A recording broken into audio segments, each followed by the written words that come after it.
วันนี้จะมาพูดถึงหัวข้อทวินเฟรมที่เป็นฝ่ายวิญญาณ Divine Feminine ก็คือวิญญาณผู้หญิงกับ Divine Masculine ที่เป็นวิญญาณผู้ชายมีความแตกต่างกันยังไงนะคะก่อนอื่นก็คือทวินเฟรมในคลิปก่อนนี้นะคะได้แจ้งข้อมูลไปแล้วว่าทวินเฟรมคืออะไรดวงจิตจะแยกเป็น2 ส่วนซึ่งจะมีความสมดุลก็คือหยินหยางในตัวของคนคนหนึ่งนะคะปกติ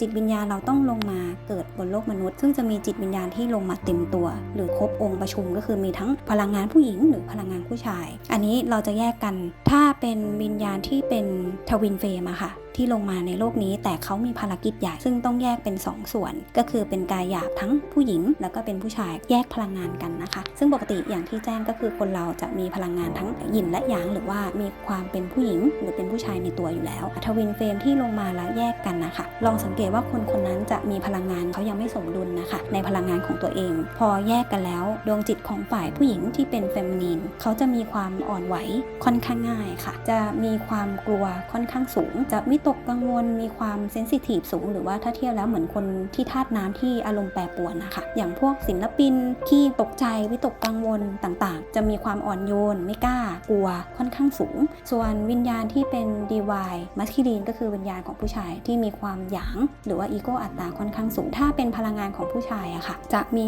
ความโกรธเกลียดอาฆาตแค้นค่อนข้างหนักใช้อารมณ์ในการตัดสินนะคะถ้าเป็นผู้หญิงคือเขาจะใช้ความรักหรือว่าใช้จิตวิญญาณเป็นหลักใช้ด้านอารมณ์แต่ผู้ชายเขาจะมีความใช้ตรรกะเป็นหลักก็คือจะคิดวิเคราะห์ใช้สมองตลอดเวลาค่ะทำอะไรต้องจับต้องได้ต้องเห็นเขาจะไม่เชื่อโลกเกี่ยวกับจิตวิญญาณอะไรพวกนี้ค่ะถ้าเป็นวิญญาณผู้ชายจะอยู่ในทางโลกค่อนข้างสูงจะมีอีโก้อัตตาสูงอะค่ะถ้ายกตัวอย่างสมัยลีโมเรียแอตแลนติสอะค่ะลงลึกนิดนึงนะคะถ้าสมัยนั้นโลกเราก่อนที่จะมาเป็นโลกปัจจุบันนะคะสมัยลีโมเรียแอตแลนติสตอนนั้นเป็นมิติที่5ก็คือเป็นโลกที่มีแต่ความหลากหลายเงื่อนไขสมัยนั้นนะคะจะมีคู่ทวินเฟรมที่เขาลงมาเกิดอยู่เป็นครอบครัวกันเลยมีลูกด้วยกันแต่เนื่องจากว่าโลกนั้นนะคะที่ลีโมเรียแอตแลนติสเขามีความเจริญมากเกินไปโดยที่ฝ่ายมนุษย์ผู้ชายอะค่ะเขาจะหลงในอีโก้อัตตาสูงซึ่งสมัยนั้นจะมีวิวัฒนาการค่อนข้างล้ำกว่าปัจจุบันค่อนข้างเยอะอันนี้เกี่ยวกับต่างมิติอีกฝ่ายหนึ่งซึ่งจะมีฝ่ายแสงกับฝ่ายมืดเขามาทำกระบวนการทำให้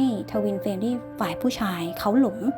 ในอีโก้อัตตาใช้กำลังหรือว่าความเหนืออำนาจหลงในอำนาจอะค่ะเลยทำให้สมัยนั้นมีสงครามเพราะคนเราที่มีความอยากเยอะหรือว่ามีอีโก้อัตตาใช้อารมณ์ส่วนใหญ่อะค่ะโดยที่ใช้แต่สมองไม่ใช้ความรู้สึกตัวเองหรือว่าเข้าถึงข้างในเราไม่ได้เขาจะไปหลงกับสิ่งยั่วยุหรือว่าคำพูดคนทำให้เขามีอารมณ์ในการที่ใช้แต่ความรู้สึกที่มีความโกรธเกลียดอาฆาตแต่ฝ่ายผู้หญิงอะค่ะพยายามพูดกับผู้ชายแต่ผู้ชายไม่ฟังอย่างโลกเราปัจจุบันที่เป็นโลก 3D หรือว่า 3D ณ ปัจจุบันนะคะเขาจะมีแต่มีการจัดตัดสินคนอื่นทำร้ายคนอื่นได้ซึ่งโลกสมัยนั้นเมื่อมีวิวัฒนาการมากเกินไปทำให้ฝ่ายหยางก็คือฝ่ายผู้ชาย Divine Masculine ไปหลงพวกนั้นนะคะเขาก็เลยมีการทำร้ายกันจนพระผู้สร้างอะค่ะอันนี้ใช้วิจารณญาณนะคะพระผู้สร้างทำการลบล้างใหม่เพื่อให้โลกมาเป็นณปัจจุบันค่อยๆให้มนุษย์มีการเจริญเติบโตหรือว่าค่อยๆเข้าถึงจิตวิญญาณตัวเองและเลื่อนระดับจากมิติ3ขึ้นไป4แล้วก็ขึ้นไป5สิ่งเหล่านี้เดี๋ยวจะ